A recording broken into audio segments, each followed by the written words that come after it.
बिस्मिल्लाहिर्रहमानिर्रहीम। अस्सलाम वालेकुम स्टूडेंट्स, कैसे हैं आप सब। आज हमने करनी है रीडिंग। आप लोग अपनी साइंस की बुक ओपन कर लें। तो रीडिंग हम स्टार्ट करते हैं। आज हमें पढ़ना है comparing respiration and burning. Comparing होता है दो चीज़ों में फ़र्क करना, उनको कंपेयर कर देना, उनमें क्या मिलता जुलता है और क्या चीज़ मुख्तलिफ है। रिस्पायरेशन सांस लेना एंड बर्निंग जलने में और सांस लेने में, जलना मतलब आग जैसे जलती है, और सांस लेने में क्या फ़र्क है और क्या चीज़ें मिलती जुलती है। सबसे पहले हम देख रहे हैं सिमिलैरिटीज़, मतलब मुमासलत क्या है। वो कहते हैं both release energy from a fuel, दोनों फ्यूल से एनर्जी को खारिज करती हैं। बोथ यूज़ ऑक्सीजन, दोनों ऑक्सीजन इस्तेमाल करती हैं। एंड रिलीज कार्बन डाइऑक्साइड, और कार्बन डाइऑक्साइड बाहर भेजती हैं। मतलब हम सांस लेते हैं तो ऑक्सीजन लेते हैं और कार्बन डाइऑक्साइड देते हैं, और जब हम आग जलाते हैं तब भी ऑक्सीजन से आग जलती है और कार्बन डाइऑक्साइड उसमें से रिलीज होती है। अब डिफरेंस को देख लेते हैं। तो पहला डिफरेंस है रिस्पायरेशन रिलीज एनर्जी। रिस्पायरेशन यानी जो सांस लेना है उसमें से एनर्जी निकलती है मोर स्लोली, आहिस्ता, देन बर्निंग, जलने से। सांस लेने से भी एनर्जी निकलती है लेकिन कम, जितनी जलने से ज़्यादा एनर्जी प्रोड्यूस होती है ना। ठीक। उसके बाद है the rate of respiration can be controlled.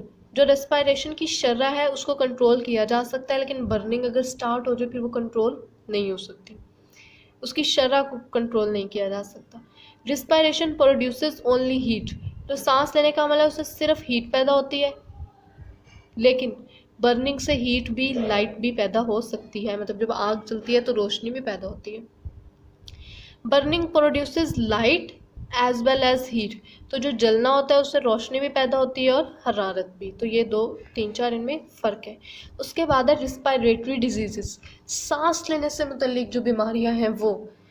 सबसे पहले है स्मोकिंग, धुआं कॉजेज लंग कैंसर, फेफड़ों का कैंसर की वजह बन सकता है। विच kills million of people every year, जो कि हर साल लाखों लोगों की जान ले लेता है। कैंसर, अब कैंसर क्या बीमारी है। वो कहते हैं cancer is a disease, cancer एक बीमारी है in which the cell starts to divide rapidly, जिसमें एक सेल जो है आपके पास बहुत तेज़ी से तकसीम होता जाता है। मतलब एक सेल होता है, उससे अगर दो बनने होते हैं ना, दो से चार, चार से आठ, जल्दी जल्दी बनते हैं। Until they get out of control, यहाँ तक के वो आपकी कंट्रोल से बाहर हो जाते हैं। सो इस चीज़ को कैंसर कहते हैं। वो कहते हैं lungs cancer can produce a growth so big. जो लंग कैंसर है इसमें ये इनकी जो सेल्स जो प्रोड्यूस हो रहे होते हैं इतने ज़्यादा हो जाते हैं that it blocks a bronchus, जो ब्रोंकस को रोक देते हैं, मतलब हवा के गुजरगाह को रोक देते हैं। मेकिंग ब्रीदिंग डिफ़िकल्ट, और सांस लेने को मुश्किल बना देते हैं। एम्फोसीमा, एम्फोसीमा सोजिश को कहते हैं। वो कहते हैं it is a lung condition, ये फेफड़ों की एक हालत है in which the walls of alveoli, वो जो हमने ये देखी यहाँ पे ये थैलियाँ पड़ी थी छोटी छोटी गोल गोल, वो कहते हैं इनमें एल्वियोलाई की दीवारें बिकम थिन, पतली हो जाती हैं, एंड वीक और कमज़ोर, दे इवेंचुअली ब्रेक डाउन, आखिरकार वो टूट जाती हैं। Living large empty spaces in the lungs, और लंग्स में बहुत सारी जगह खाली छोड़ देती हैं। सो दैट यहाँ बस ब्रीदिंग बिकम्स पेनफुल, सांस लेना मुश्किल या दर्दनाक हो जाता है, एंड डिफ़िकल्ट और मुश्किल। ये देखें ये एल्वियोलाई है, जब ये टूट जाती है यहाँ से जगह बिल्कुल खाली हो जाती है तो सांस लेना मुश्किल हो जाता है। This is usually caused by, ये आम तौर पर वजह बन सकता है बाय हैवी स्मोकिंग, बहुत ज़्यादा स्मोकिंग से। इसलिए तो कहते हैं स्मोकिंग से बचना चाहिए। और एक इंटरेस्टिंग बात बच्चों, अगर कोई सिगरेट पी रहा है तो उसको तो नुकसान हो रहा है, अगर कोई उसके पास बैठा हो ना तो जो सिगरेट के एंड से धुआं निकल रहा होता है उसको भी बराबर नुकसान पहुंच रहा होता है जितना सिगरेट पीने वाले को हो रहा होता है। सो सिगरेट पीना तो नुकसानदेह है। अगर आप ऐसे इंसान के पास रहें जो सिगरेट पीता हो तो आपको भी बहुत ज़्यादा नुकसान पहुंचता है। उसके बाद है ब्रोंकाइटिस। ब्रोंकाइटिस भी हमारे पास एक बीमारी है ब्रोंक्यूल्स की, जो हमने पढ़ा था ब्रोंक्यूल से वाक्य बना लिया वगैरह। Is inflammation of the air passages in the lungs.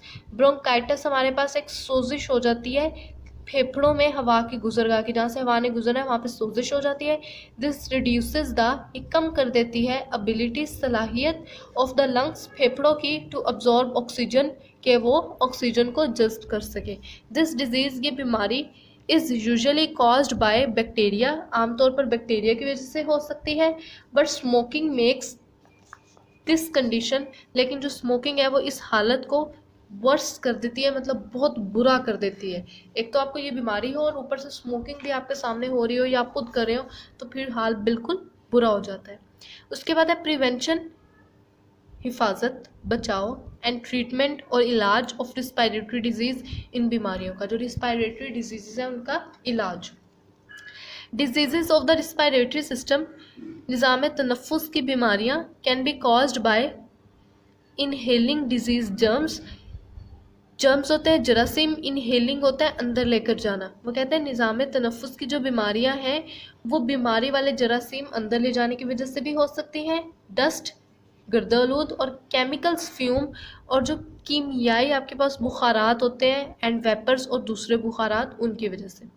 The best way, बेहतरीन तरीका टू अवॉइड, बचने का, लंग्स इन्फेक्शन, फेफड़ों के इन्फेक्शन से, इज़ टू, वो है मेंटेन योर फिजिकल फिटनेस, अपनी जिस्मानी जो तंदुरुस्ती है उसको आप बिल्कुल ठीक रखें।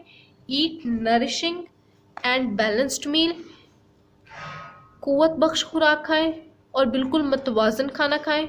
अवॉइड ओवर क्राउडेड, पुरहजूम जगहों से परहेज करें जहाँ पे रश ज़्यादा हो।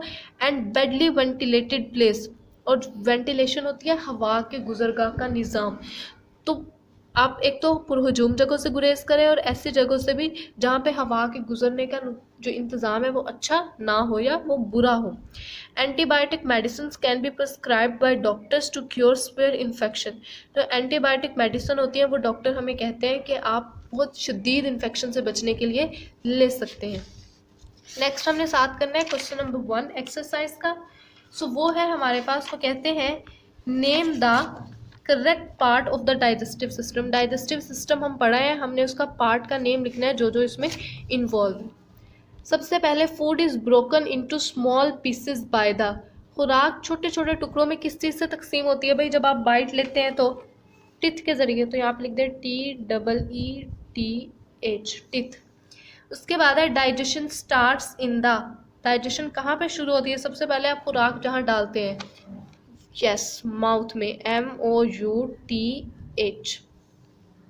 उसके बाद है gastric juice is produced in, मैंने आपको एक एग्जांपल दी थी कि अगर कोई सिरप हो इस चीज़ का तो उस पर लिखा होता है गैस्ट्रो, मतलब स्टमक, तो गैस्ट्रिक जूस कहाँ बनता है, स्टमक में, STOMACH,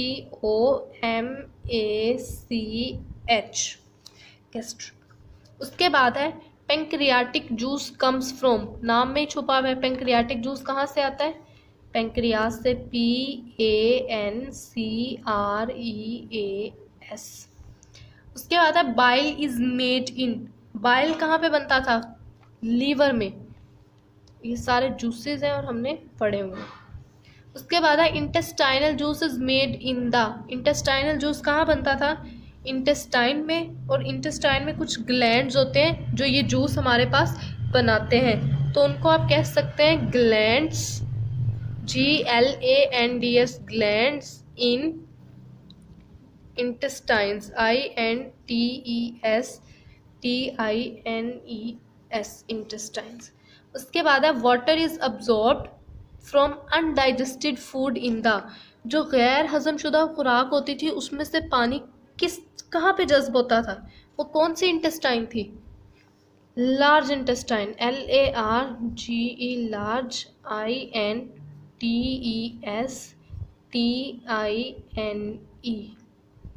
फिर है faeces are passed out of the body through the, जो फिसेस होती हैं वो बॉडी से कहाँ से बाहर निकलती हैं जी, यस, NS से, ANUS। फिर है absorption of digested food takes place through the, जो हजमशुदा खुराक होती थी वो कहाँ पे जज्ब होना शुरू होती थी, जो हमने एक स्ट्रक्चर भी पढ़ा था डायग्राम, विलाई, VILLI, विलाई। ये काम आपका हो गया ख़त्म। डायरी है आज आपकी, chapter number 2, page number 16 reading plus exercise question number 1 learn. और मैसेज ऑफ द डे है my message is all about bravery, मेरा पैगाम सिर्फ़ और सिर्फ बहादुरी के बारे में है, क्योंकि बुज़दिल इंसान के लिए दुनिया में कोई जगह नहीं है। अपना बहुत सारा ख्याल रखिएगा। अल्लाह हाफिज़ व नासिर। पाकिस्तान जिंदाबाद।